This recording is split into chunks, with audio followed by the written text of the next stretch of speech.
So let's go back 14 years. What was your background before you got interested in?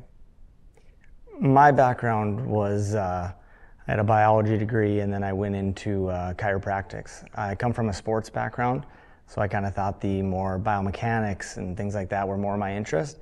That quickly shifted into more biochemistry and things like that, so yeah. What pulled your interest there? I think I saw limitations in kind of the depth, I guess.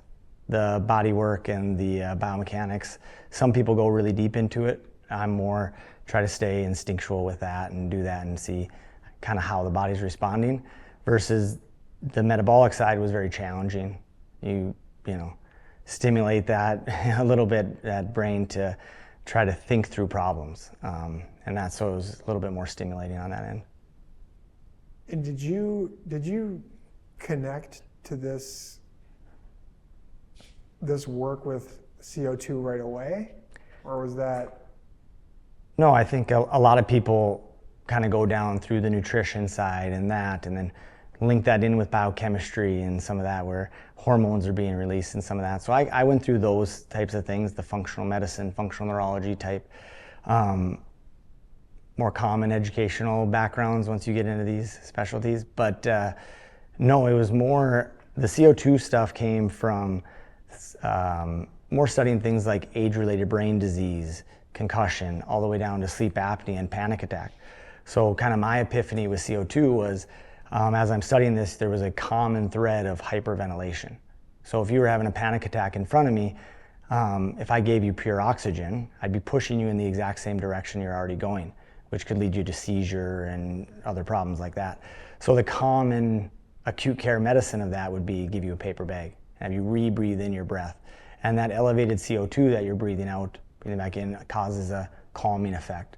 So a vasodilation, oxygen delivery effect. So that kind of, well, that's kind of interesting, because this was at the same time as hyperbaric oxygen, oxygen on the sideline, oxygen bars, things like that were becoming really popular.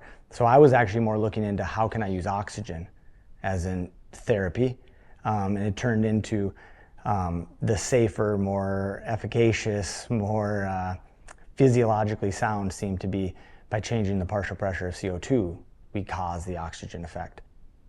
So CO2 was the safer path. The safer, easier path, more usable for everybody. CO2 as a molecule itself is a direct anti-inflammatory, antioxidant, whereas if I'm forcing oxygen to tissue, like hyperbaric, in pressure, I'm pressuring this oxidizing molecule into the plasma, basically, because the blood's already full, the hemoglobin's already full. We can check it on an oxygen sat, and even sick people are going to be 96, 97, 98, 99, 100.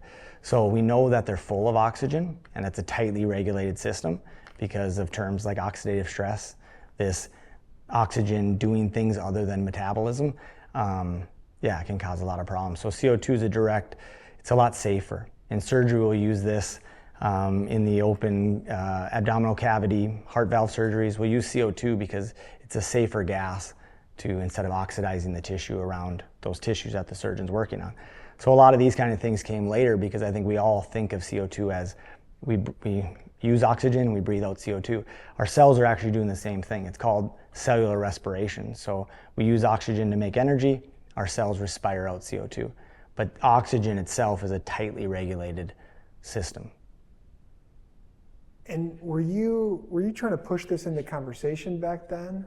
Did you get feedback on this? Yeah, it took a while before it kind of became to patient care. I think the best people that were talking about this were in the breathing world. Buteyko is a common breathing method where that's kind of leveraged into nose breathing. People are now taping their mouths when they, that's been something I've talked about for a long time. So breathing became an early entry point to treating people. Like, let's retain the carbon dioxide that we're making through metabolism.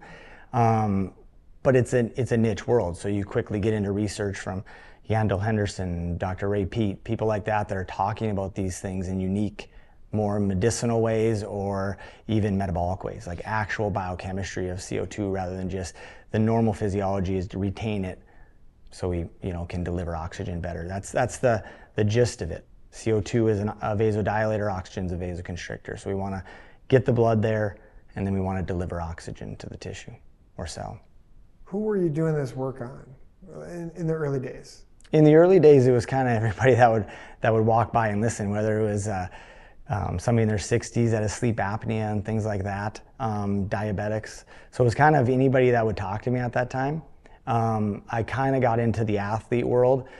I didn't, at the start, I didn't really want to work with peers. I kind of think that is more intimidating. It became the exact opposite, where your peers ask really good questions. So it was kind of like I can grow and develop with them. And but I got in the sports world because I started working with athletes that had different things like bowel conditions, concussions, some of those, and it just became this referral system through there where I kind of got to meet people and long form conversations. I'd have first office visits where we'd sit and talk for 5 hours. So I really get to know the people where before I knew it, I know their family, going on vacations with them. So it was a different type of relationship that I was building with them. It wasn't a business relationship. It wasn't very, I'm not rolling people through. I'm just trying. It was almost like I view my first 6 years in clinic as an expensive library card.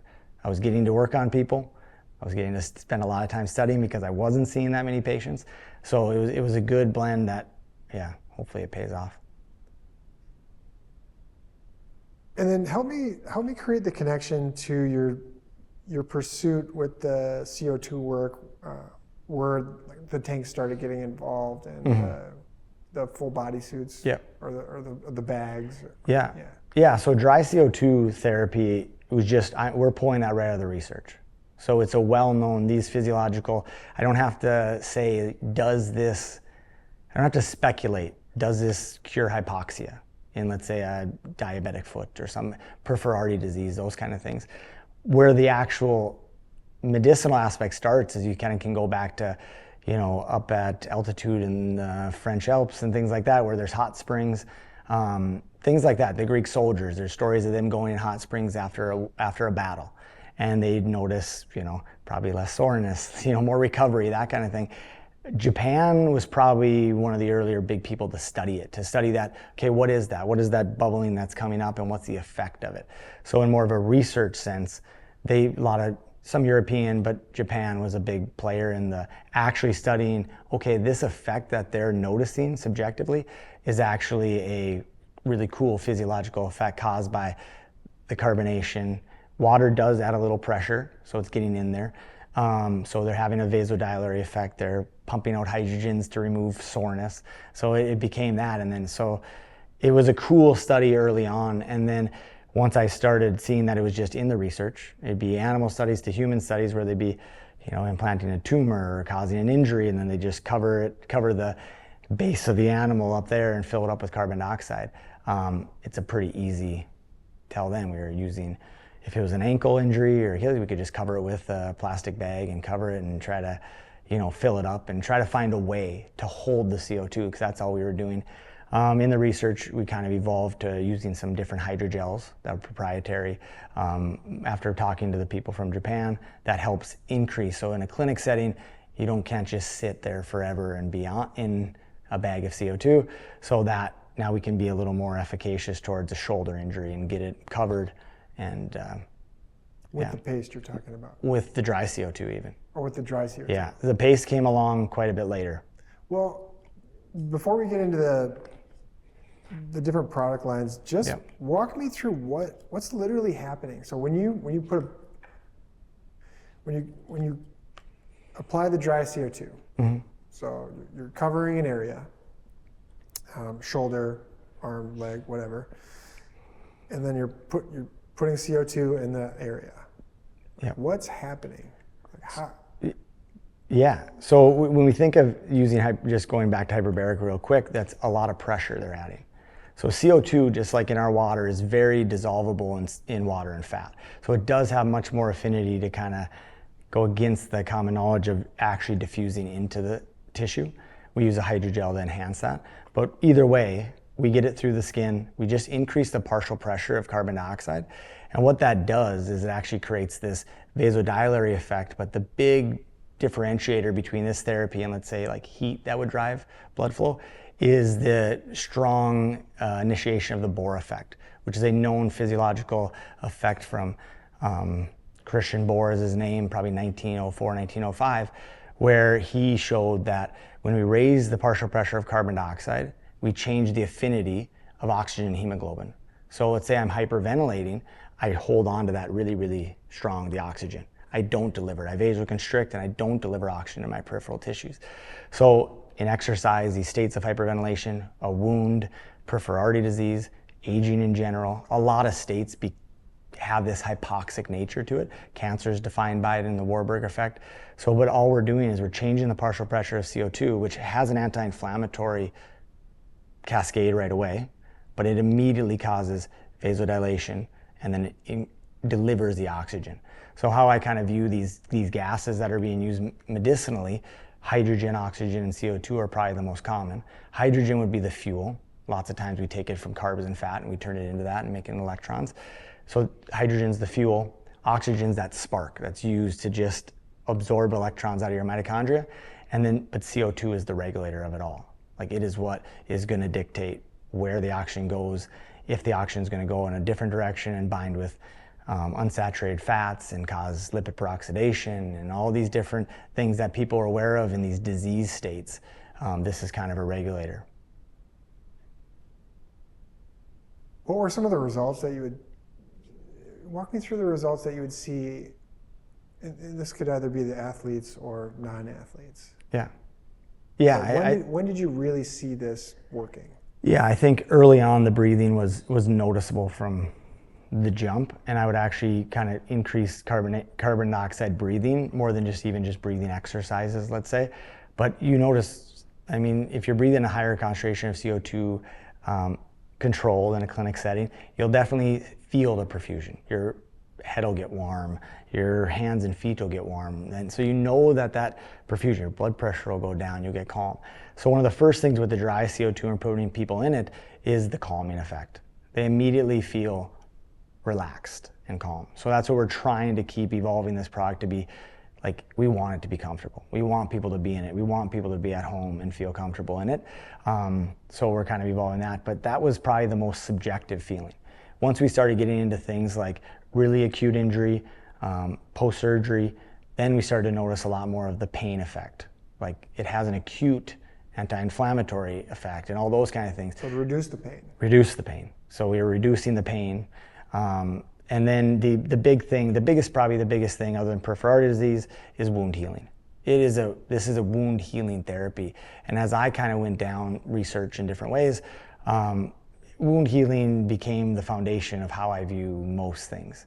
That state of a cell in an injury, whether it's a chemical insult, a toxin insult, air that we breathe insult, or it's a physical insult. You cut something in your muscle or skin.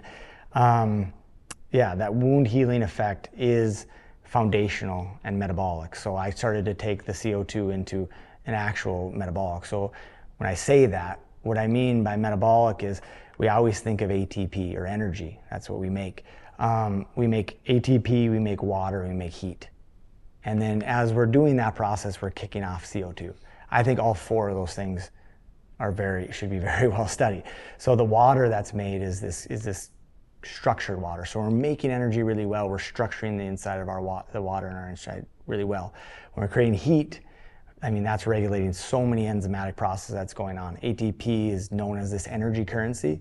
And then I believe CO2 is very important to regulate this whole system. So I like to look at, we talk about the three, mainly ATP and water, but I think all four of them, we make those for a very specific reason, to keep things in balance.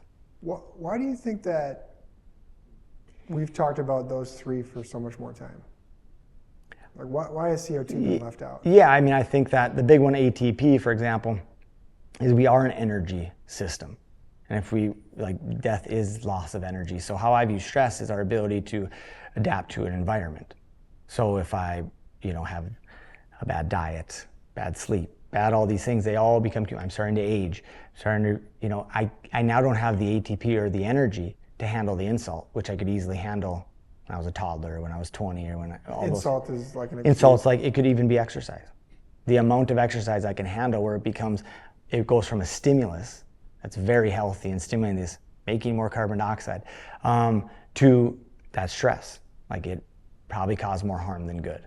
Overtraining, let's say. So even something as healthy as something like exercise, if we can't match that demand and recover, and that's an energy dependent process.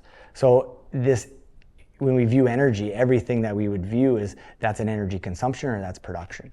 And that's kind of how I view CO2 as a pretty cool thing, is that for exercise, let's say, which I agree is very healthy, but I have to consume ATP, consume energy to then create it. I'm hoping to come out on top. A lot of people do, and more people should exercise. But it's CO2 therapy causes a lot of that. We actually make more mitochondria, make more ATP. We're not consuming any ATP in that process. There's some enzymatic things that probably would, but we're definitely coming out way on top. It's a lot of the things that I've seen are always a more hormetic type stress, where we're doing something, we're causing the action, we're stimulating simulating the injury to then signal, hey, I'm hurt, come heal.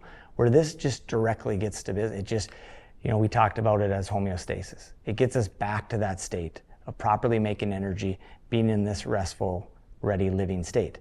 So that is why I think it's unique in comparison to other therapies that I think have value, and I think clinicians know how to use those really well.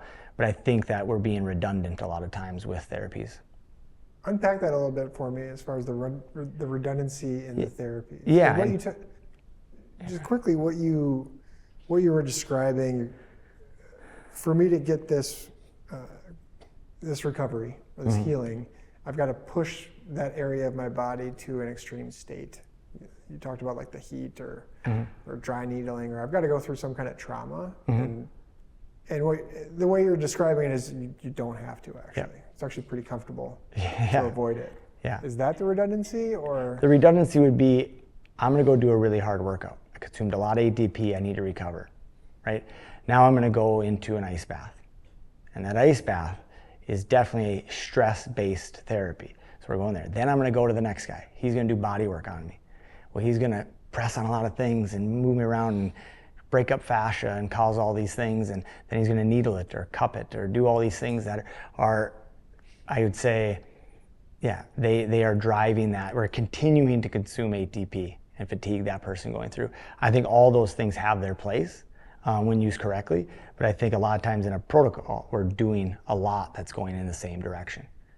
So when you implement your protocols, just on with your current audience, because you're actively doing this work with professionals still. Yeah. Right. Like that's your background. Does it eliminate some of the other protocols? Like what does a protocol look like? For me, it does. For me, it does. I try to use, even whether it's supplements and or modalities, the least I need to use, I'm going to go with that route. So whether it's an athlete, I'm not a sport-specific trainer in any way. So we let that person that knows the response that they want out of it. So my goal would be to help them adapt to that stimuli, that stress that they're putting on their body. So they're going and training, lifting, doing all those kind of things. And then I do body work. I do some of those kind of things. I use modalities when I feel necessary to get muscles firing, to break up fascia, to do all those things. I think this is probably the ultimate adjunct therapy. So I can end everything with it. If I'm going to work on your knee, and I'm going to get on a tendon and it's going to be tender, and then I'm going to get on this and I'm going to do some traction and I'm going to adjust it, whatever I'm going to do, I'm going to finish with CO2. Like that's kind of how I finish it. In that case, it might be a sleeve with dry CO2 if we have the time, or it might be the pace locally doing that therapy. So it is kind of this blanket for me. I can take more risk, but it has eliminated a lot of different modalities for me and keeps things simple, and then they aren't wasting their time. These are young people. They should be living, not sitting in a training room their entire life. So, let's talk about that subject for a second, because this CO2 therapy it's applicable for just about anyone. It sounds like the non-professional athlete, like their lives are filling up with routine. Many of the routines that you just talked about that the pros go through, we're kind of adapting our schedule and filling up our schedule. So, because there's going to be the supplement regimen, the stretching regimen, the physical activity regimen, the post physical activity nutrition, like that time is just getting larger and larger and larger. I feel like we're getting fed more information to just keep on forcing more into this new time domain of activity, recovery, etc. for this optimal performance. So how does CO2 therapy fit into this non-professional athlete's life? Yeah, I think there's a couple ways. First just comes in, I do think it removes some of these protocol-based things. But first, I think there is an education because people are obviously doing these things. They're being sold a lot, whether it's a really strict supplement routine that they have to take at a certain time, whether it's 4 modalities they have to do, whether it's a cosmetic routine in the evening that they're doing 15 things that each one says it kind of does the same thing. It's going to anti-age them, but also is very unique and they need to be used together. So I view this as, because it is this metabolic therapy that is safe for all, it becomes foundational. And then we can kind of look at some of those other ones and remove them. We don't have to make crazy claims or do any of that, because that becomes, oh, this is a miracle. Like, oh, it just does everything. All mammals, including us, make energy this way. So it's foundational. It doesn't mean you're going to have this miracle epiphany right away or do this, but you're pushing your system in a healthier direction. Whereas a lot, it's almost confusing for me to read a cosmetic label, for me to have somebody educate me on their therapy. Sometimes they're over-educating, and that's when I start to think it might be a gimmick, or it might be they don't know as much as they think they know about it. But I think between being able to remove some, but I think there is an education side and an honesty, because I feel like a lot out there is a dishonest sale, I guess. You're probably not alone in that. Yeah. It is filling up with a lot of noise. Yeah. So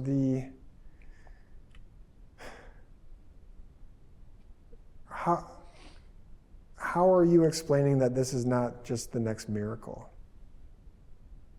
Because we've talked about it helps injury. Yeah. It helps anti-aging. It helps wound repair, any part of your body. Helping anxiety, gets into the mental health space. How you touched on it a little bit as far as all mammals do this. Yeah. But you've been doing this for years and years now. So this question had to have come up before. Yeah. Yeah, this is where I think a lot of people don't like what I say, but I try to keep it to the mechanism of action.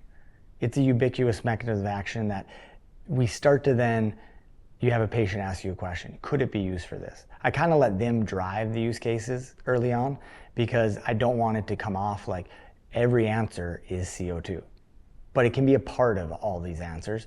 So to me, it's sticking to an honest conversation about what it's actually doing, because then it becomes ubiquitous. It becomes like, I need to do that every day. I want to be better at using oxygen to make energy. I want to have less oxidative stress. I want redox balance in my cell. This is a common thing talked about in biochemistry, NAD to NADH ratio. If you're using oxygen properly, you're reoxidizing NADH back to NAD.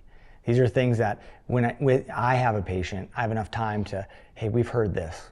And then we go talk about it. It's like, oh, I'm taking this supplement that's a thyroid extreme booster. It's like, hey, let's talk about it. Let's see what's in it. Let's flip it over, go through it.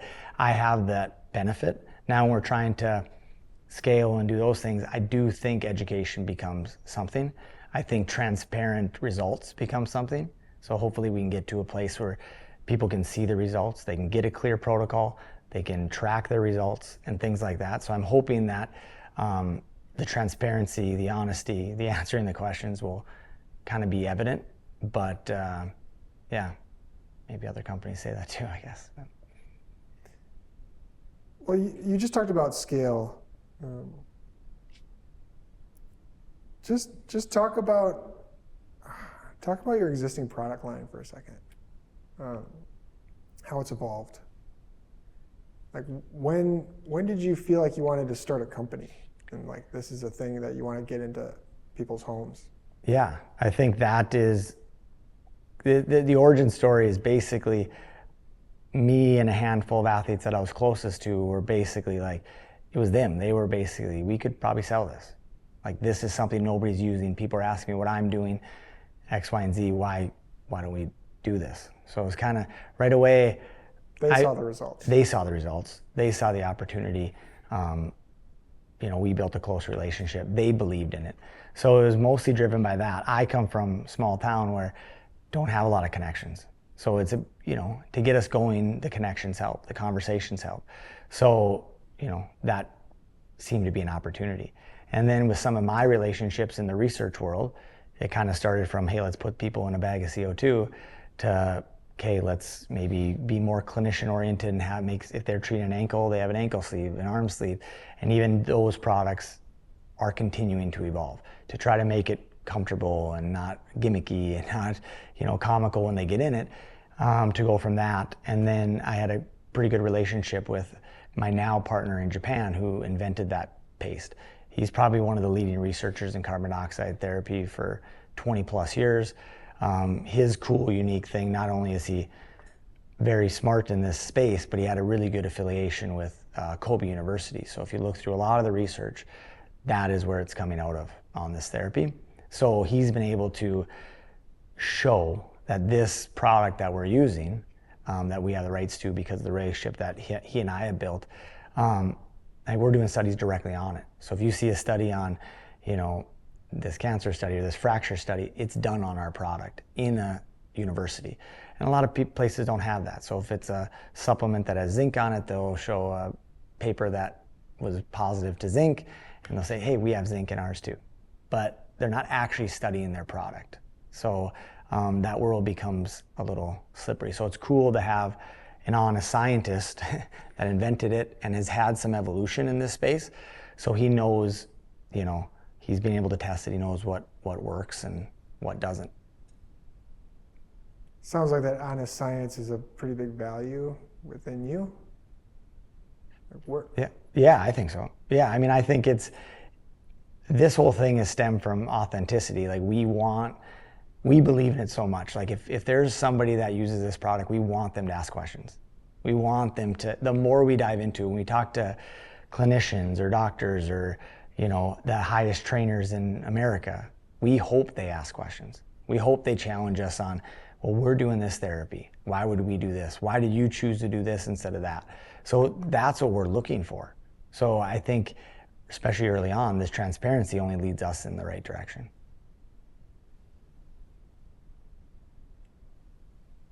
Help me understand how somebody uses this in their life, like within the products that you're going to be developing. Like, are you done developing products or?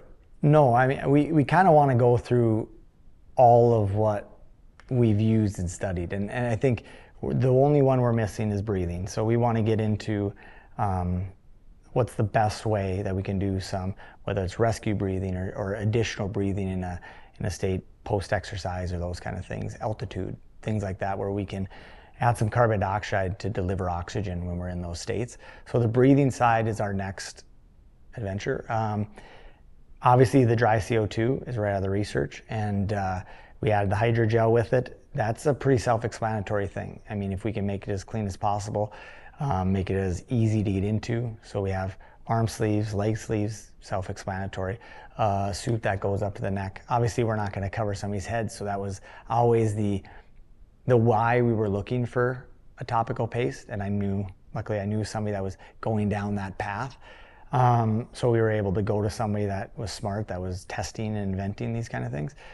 So that gives us a lot of range now, though, because he's in Japan. This product's being sold locally by him as a cosmetic only, where we can use it in the athletic world. And we're seeing amazing things, from bruises clearing out to helping heal fractures, to go down that path. And then it has obviously a very authentic place in the cosmetic world, where in the cosmetic world it can be used daily. It can be a once a week mask. It could be a post-therapy, adjuvant therapy, almost how I do it in the sports world, where if you go get a microneedling or an injection, you can follow it. You can help heal what you've stimulated there and what you try to get the best results you can, whether it's a scar in plastic surgery, to an aesthetics-based clinic. So there's going to be a lot of use applications, but I think that that simple mechanism and our ability to differentiate because of the absorption technology in the paste, and then our way to get the dry CO2 through is a differentiator in terms of making this therapy easy to use and for a lot of people. It's interesting. You've had to evolve into a skill set of a product designer. Yeah, that hasn't been the easiest.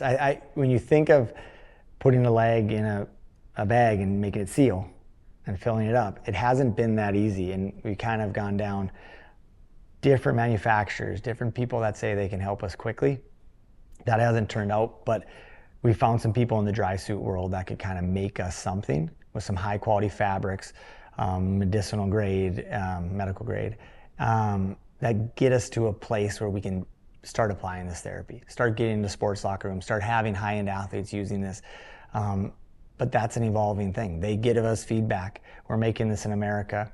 We're making it low volume at a time. So, you know, even the individual that buys something, they give us 4 points. In a month, we can have it made a little bit differently. So it's an evolving thing on that side. But I had to get to a place where people could actually use it. And then now we're adjusting and adapting. But yeah, it's definitely not my forte. Well, you're listening to your customers, so you're doing the first thing right. Yeah. And you also mentioned making it clean. Was that in relationship to the hydrogel?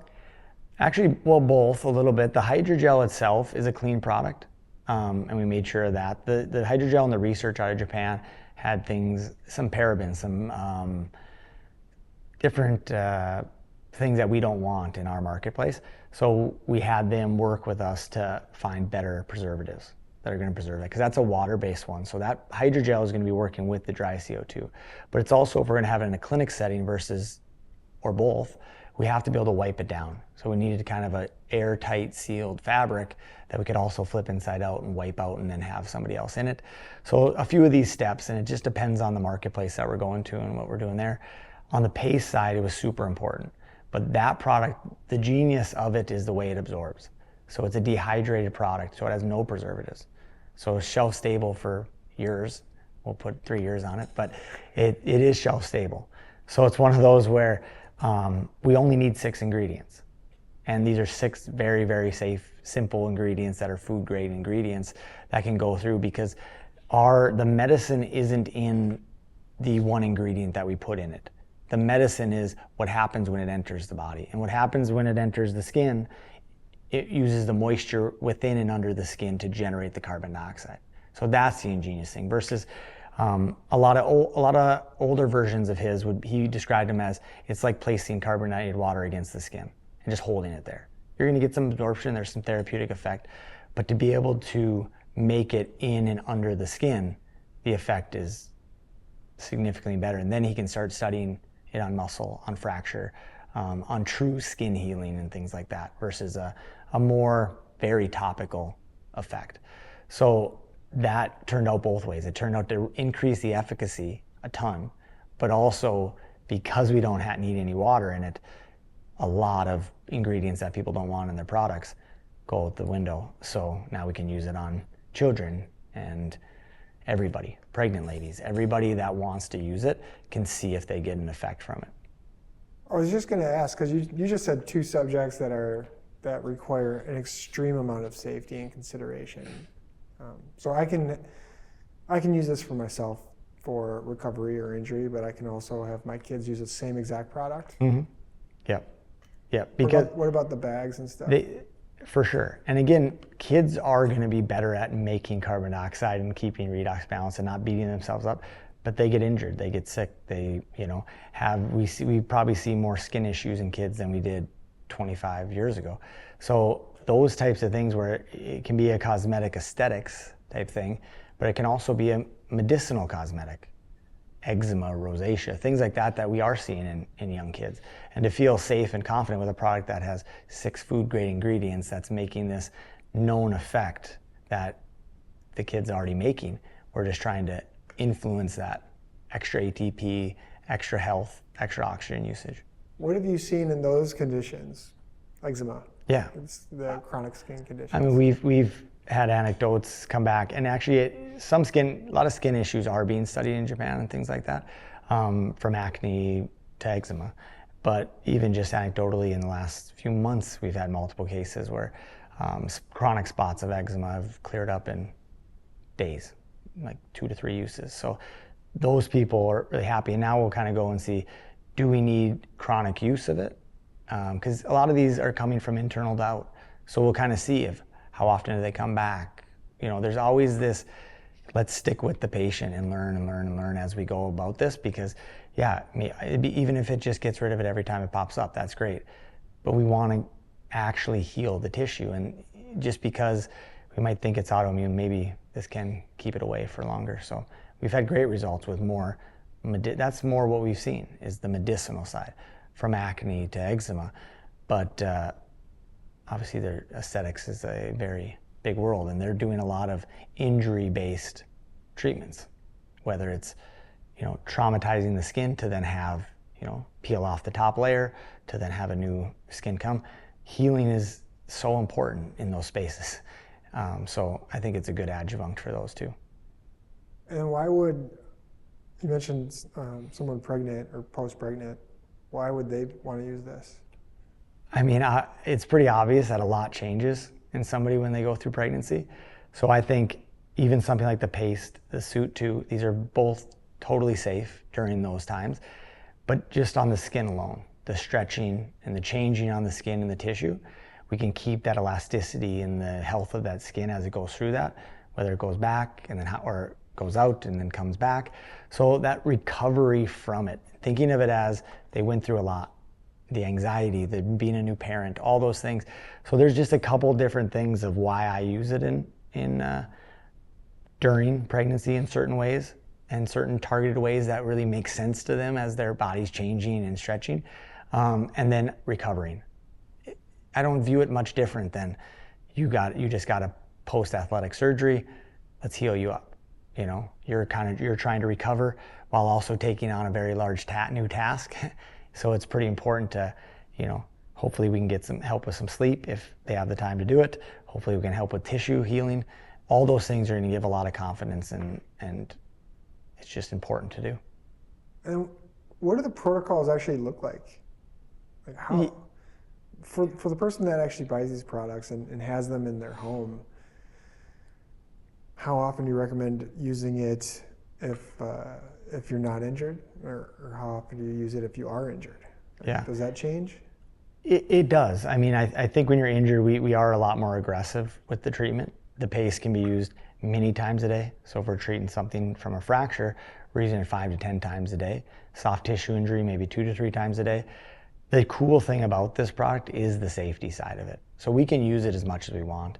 So I can cover your leg, or I can have you in a body bag, and I can have you in it for hours. It's not going to be a problem. So I have athletes taking naps in it to recover and those kind of things.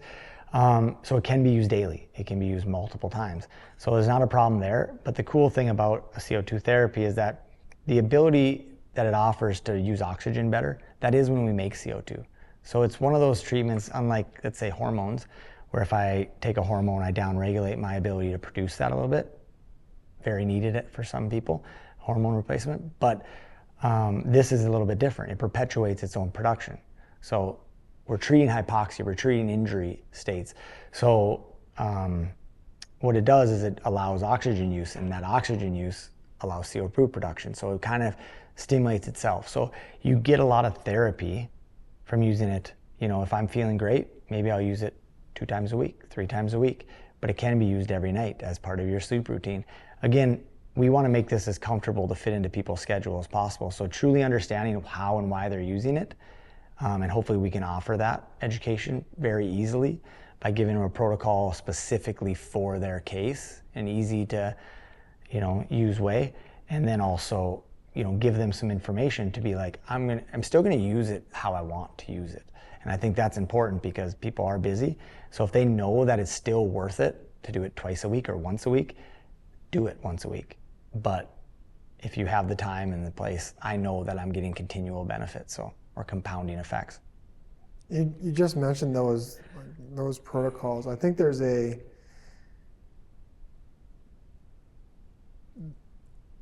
there's a state of mental health that changes when you get injured, especially if you're somebody actually that really puts a lot of energy or investment towards your physical health. That moment, like an injury happens, whether it's going to be a chronic injury or a really acute injury, you just feel frustrated. You're very out of control.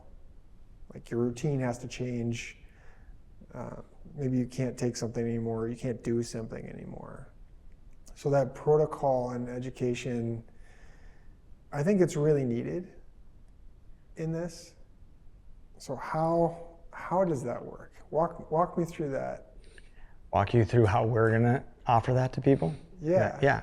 So what we're looking to do is actually have an app-based feature along with our therapy.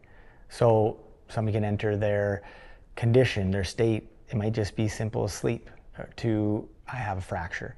And we can kick them out a protocol, and they're gonna follow that. They're gonna log it. They're gonna log how they feel pre, post, and we're gonna track how they do over that 2-week protocol. That keeps them kind of, I think that sometimes when we're in those states, whether it's we're starting a new diet or we're in a new injury and anxiety, we need the direction. So if we know, hey, we're gonna do something for 2 weeks or 2 months or whatever it's gonna be, that ability to continually log in, track, and go down that process, I think is important. So we're gonna offer that, but then they're also gonna be able to see, hey, I'm noticing change. You know, we're pushing it in the right direction over time. And it's all feedback that they're giving it. And then we're gonna try to educate them through that same service about how things are going, what's happening, why are they doing it. And I think hopefully that allows them to adopt the therapy really well and stick to it, because no matter what therapy it is, sometimes you're like, why am I doing this? And then it ends up in the garage kind of thing. So hopefully we can give them some advice. They know what they're gonna do. They're able to track it. They're able to track results. And I think it'll offer a lot of benefit that way. So what do you see in the future, or what does this future look like if these products are in millions of households? Like how has that changed how we approach either like kind of the field of gimmicks that you talked about, or therapies or routine? Like what does that future look like? Yeah, it's interesting because it changes the way we're viewing something. Not many people are talking about this. Even though it's been out there for a long time, not many people are. We're gonna have to kind of relook how we're thinking about metabolism a bit. And I think that when we start seeing these results and we're not seeing the side effects or the real risk reward that happens a lot in medicine, whether it's a physical modality or a medication, we're always weighing this risk reward. So if we can have something with a big efficacy in a lot of homes, and you know, we can do things safe. Like we can do things that just push us in the right direction over and over and over and over and over. And so I think it'll change the conversation a bit in terms of from the physical modality all the way down to talking about biochemistry and some of those kind of things is what I would hope. Who do you think it would change the conversation with? I mean, I think it does need to get into academia and the doctors themselves being like, that's cool and we're using it and we see the efficacy. I think they go efficacy first sometimes and safety second. So sometimes you can take something that's very strong and we see the direction we were looking in, but then we cause a lot of problems on the other side. So I think efficacy is going to be the first thing that they want to see, but that I think there's an education there too. But I think it's a simple change. It's not a tough physiology step to take. It's just we're looking left and there is some information to the right a bit, because this isn't a tough physiological thing, and it is pretty much right out of the textbook. So we're not having to speculate too much. Whereas other therapies, they kind of make sense on paper and we use them for these very specific medicinal needs. Go back to hyperbaric oxygen, carbon monoxide poisoning, blunt force or gangrene, things that don't actually have blood flow. Who cares? Force the oxygen in, try to save the limb, things like that. Versus recovery, health, wellness, continuing to push a culture to be healthier. It's a different conversation. Well, then we don't need to take the risk on one side. We can just kind of use a modality that's safer.